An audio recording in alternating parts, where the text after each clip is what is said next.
વડોદરા શહેરના પ્રતાપનગર વિસ્તારમાં આવેલ મેઘદૂત એપાર્ટમેન્ટનો કેટલોક ભાગ ધરાશાયી થતાં વિસ્તારમાં ગભરાટ ફેલાયો હતો। વડોદરા શહેરના પ્રતાપનગર વિસ્તારમાં આવેલ મેઘદૂત એપાર્ટમેન્ટમાં કેટલોક ભાગ ધરાશાયી થયો હતો।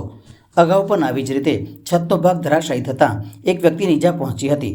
ત્યારે આજે પણ બાલ્કનીનો ભાગ ધરાશાયી થતાં રહીશો તેમજ તેના વેપારીઓને ફફડાટ ફેલાયો હતો।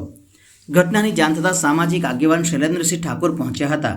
તેઓની માંગ છે કે માત્ર નિર્ભયતા શાખા નોટિસ આપીને સંતોષ માને છે, પરંતુ પાલિકા એપાર્ટમેન્ટને સીલ કરે તેવી માંગ કરવામાં આવી હતી।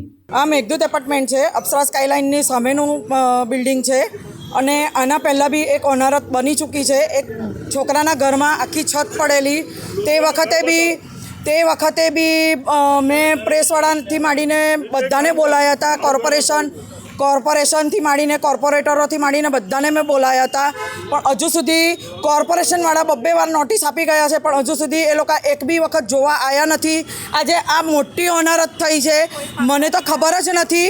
હું ઘરની બહાર નીકળી, મને એવું કે એક્સિડન્ટ થયો છે, એના કારણે હું બહાર નીકળી તો જોયું તો મારા જ ઘરની બાલ્કની નીચે પડી અને 3 જણ બચી ગયા। એ તો ભગવાનની કૃપાથી એ 3 જણ ખસી ગયા અને એમને પોતે નજરે બી જોયું છે આ વસ્તુ કે કેવી રીતે પડ્યું, અને પછી 2 સેકન્ડમાં 2 બારીઓ પડી નીચે। હવે તો તંત્રએ જાગવું પડશે અને મેઘદૂત એપાર્ટમેન્ટમાં જેટલા બી રહેવાસી છે એ લોકોએ જાગવું પડશે। પ્લસ અહીંયા ગાડી 95% પબ્લિક ભાડું જ છે, મકાન માલિકો કોઈ જોવા આવતું નથી, બોલાવીએ છે તો બી કોઈ આવતું નથી અને કોઈ નિકાલ લાવતું નથી અને 2-3 જણ એવા છે કે જે રીડેવલપમેન્ટ માટે તૈયાર નથી।